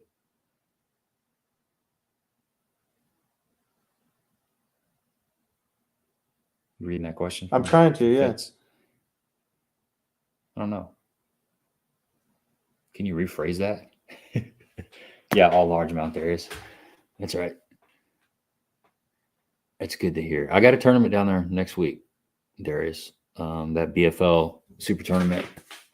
I've fished 2 of the 4, and I'm going to fish the super tournament. You know, I got like, it's amazing how many points you get in that super tournament. Yeah, it's like you can move a long way. I'm in 75th place. You know, they take the top 45 in the regionals. It's not out of the question to jump up that many places, but I got to catch them. State of mind win, not a tournament win. Like, yeah, just state of mind. Like I don't fish tournaments anymore because of just not hatred of tournaments. It's more just life happened. I don't get to fish a full circuit I coach baseball, so that consumes most of my life right now. But when we have our breaks, I actually get to go out and fish. And if there's a tournament, I'll jump in it. But I just try to win the day. Well, we got to be fair. If you catch 30-pound bag, it's a win. It doesn't matter what lake it is. It's still a pretty solid bag. I mean, it's still a pretty solid bag. Would I rather catch 30 pounds of smallmouth or 30 pounds of largemouth? Well, smallmouth that'd be more. Have you done either one? I don't really care. Like, no, I've caught high 20s. Yeah, you know, I've caught high 20s for 5. I would say with smallmouth too. I know on Mille Lacs, I think one day we had 26 something pounds on 5. You know, that's not unheard of up there. You talking about cookie cutters? Those are all cookie cutters too. Yeah, they're all just brute just 5.5 chunks, pounders, 6 pounders. Yeah, you catch 20. You can catch 20, 21, 22 up there. Not pretty easily. I mean, not easily. You got to know where to go, but they're in there. There's a lot of them up there. Fitz, I completely agree. Like, yeah, 100%, man. 100%. If I catch 30, I'm not going to be like hanging my head. No, but you got to put it into perspective though too. Like you catch 30 down a 30-pound lake where they're common. I don't care. I don't care if you're on Lake 4. Hold on, it's going to feel good to me, pounds. but it's not going to feel good to anybody else. Yeah. That's why I won the day. You catch 30 pounds out of Galconda or the Ohio River, you're getting. I'm a god. You're going to have a statue erected in one of those towns anywhere over there, and nobody's going to see it. Statue, and nobody's going to to stand there like this. I mean, you will be. You'll be in the history books. This is the guy that caught 30 pounds and didn't lock down. Right. Everybody's going to say you're lying. You might as well say that you saw Sasquatch. Oh, that's not that. that's not that's not another one. a lot of money. Yeah. Hey, we picked up more viewers that we started talking about the Dirty 30. The Dirty 30, man. People are like, what is this? X-rated live stream late at night. I'm Fitz. I mean, I tell you what, you put 25. Darius. Lucky dog. I'm gonna try to get on Champlain. I'm going to visit my brother. My brother lives in Vermont, and I reached out to Stephen Estes, who owns Bass Fishing Electronics, and he lives in New Hampshire. And my brother, I just found this out. My brother is 20 minutes away from Ticonderoga. He's on the opposite side of the lake, but he's only 20 minutes away. And there's a ferry. You can take a ferry from the side of the lake that my brother lives on across the Ty. So I reached out to Steven, and he's going to try to work in some time to where he can meet me somewhere and take me out on Champlain. When are you going up there? We are going the last week in October, like cool. around Halloween. And cool. we're only going to stay for like 5 days. But if I don't get to go out in the boat with him, there's a lot of good trout streams. There's a really good trout stream that runs right through my brother's town that he lives in. Really? And my brother's been hanging out at the pub with this trout guide. So he's trying to give me some connections. Trout bum. Trout bum. Yes. I mean, they are guides. They are guides. And they're pretty cool guys. They're definitely bums for sure. That's a lifestyle. I wouldn't mind doing that. Yeah. Like you put me in Colorado for everything but the cold, which doesn't get super cold in Colorado, does it? It gets pretty dang cold. But not like. It depends on where you're at. It's not like the negative temperatures that they get up there. They just get lots of snow. Yeah, it depends on the elevation too. Yeah, and it's a dry snow. It's like a powder, so you can take your leaf blower and blow it away. It's not like a wet snow like we have. Yeah, it doesn't stay around for. It's not the humidity is really low. Yeah, you don't have to break your back most of the time. But a lot of those places, like Estes Park, is an area that we've been to a bunch. It's right at the Rocky Mountain National. It's right at it's in the Rocky Mountain National Park. They have. It's not uncommon to have a couple of days of cold weather and snow, and then it warms back up in the 50s. Right. So similar to what we have. Right. It depends on what side of the mountain range you're on too. Yeah. How everything lays out up there. But I think I could be a trout bum. Yeah, I could be a trout bum. It's fun.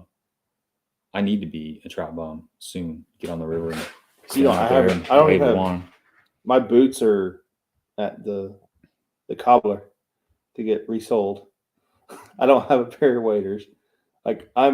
If you asked me to go fishing today, I'd be SOL. Really? Oh gosh, I don't have anything. Really? You'd be wet wading? Oh, I wet wading everything. I would be wet wading in like flip flops, man. I don't even have boots anymore. Yeah. So Shelbyville, I don't have any experience, Colby, on Shelbyville. I know it can be really tough. Like a lot of those lakes. It's got some ledges in it because it's got some current flow through it. Yeah. Trey McKinney, I can't remember if he talked much about Shelbyville when he was on our stream, but I know he's done really well in Shelbyville, but I don't know much about it. I wish I did.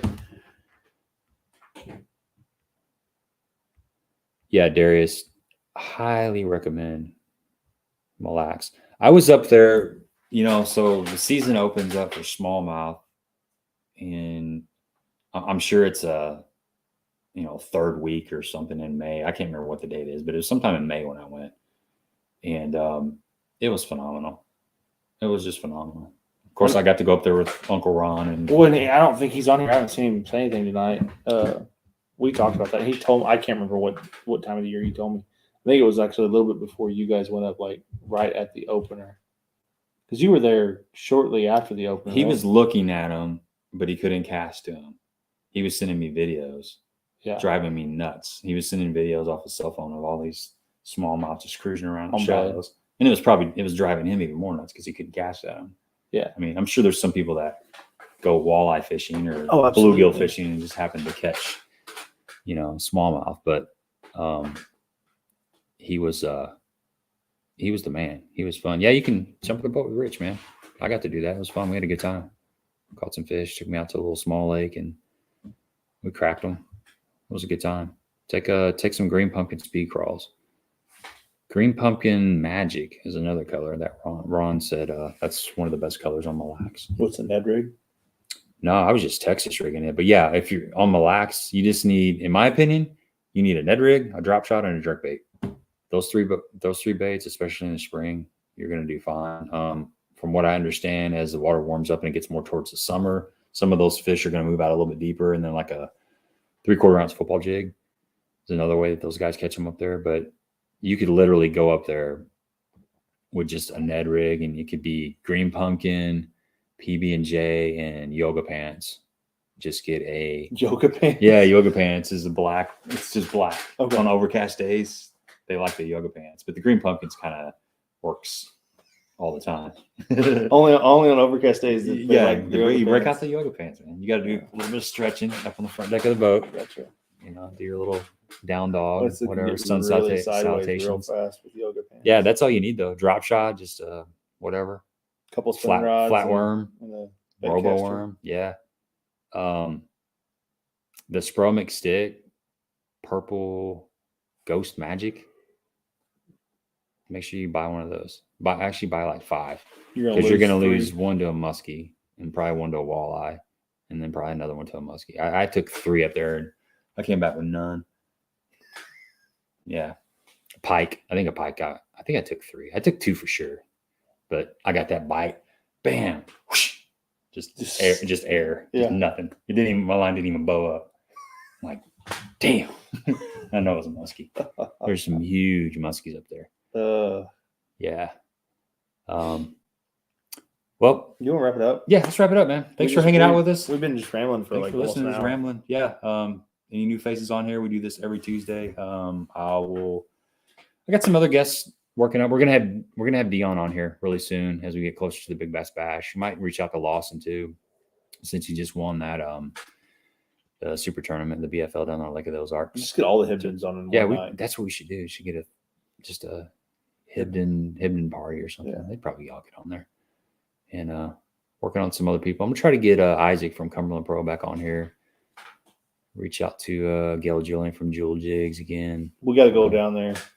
Yeah. Gosh, we got to go down there again. We're gonna just make that an annual winter trip. Definitely. Yeah. Definitely. All right. Same time, same place. Appreciate everybody. Good luck out on the water if you get out there. And till next time. See you guys. See you.